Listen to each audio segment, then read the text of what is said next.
Mga katrops, welcome back ulit kayo sa aking channel Sports React PH at ngayon na ay pag-uusapan natin ang balitang pag-trade na ng Sacramento Kings kay De'Aaron Fox. Pag-uusapan na rin nga natin ngayon dito sa ating panibagong video ang balitang desidido na nga daw ang Los Angeles Lakers kay Myles Turner.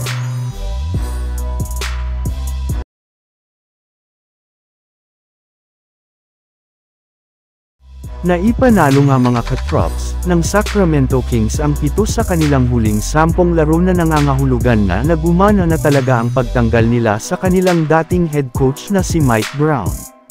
Ngunit kahit gaano man academy ang kanilang naipapanalong ay hirap pa rin nga sila na makatakas sa ika-10 pwesto sa standings ng Western Conference sa pagkakaroon pa rin nila ngayon ng record na 24 wins at 22 losses. Napatunayan na rin naman nga po nila na hirap ang kanilang kupunan na manalo laban sa mga legit na contender kagaya ng Milwaukee Bucks at Denver Nuggets. At dahil nga sa pangyayaring ito ay plano na nga ng Kings na ipa-improve ang kanilang lineup sa pamamagitan ng pag-trade kay De'Aaron Fox. Kaya isang malaking katanungan na nga po ngayon kung si Fox nga ba talaga ang may kasalanan bakit sila nahihirapan na manalo.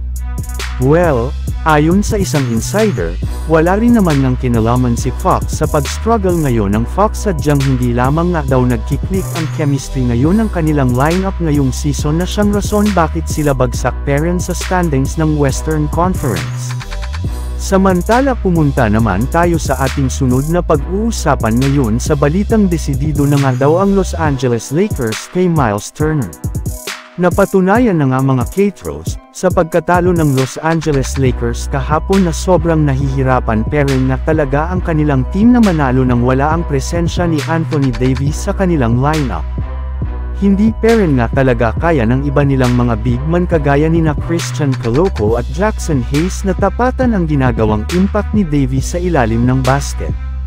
Kaya malinaw na nga na tama talaga ang request ni na LeBron at Davis na kailangan na nila na kumuha ng bagong big man sa lalong madaling panahon. 9 na araw na lang naman nga ang natitira bago sumapit ang trade deadline.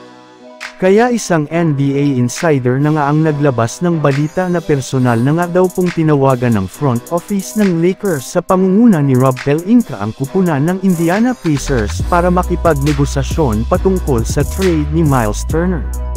Naibalita na rin naman nga noong nakaraang araw na willing na nga ang Pacers na ipamigay si Turner bago ang deadline kaya isa na ang Lakers sa nakikipag-agawan sa kanyang serbisyo.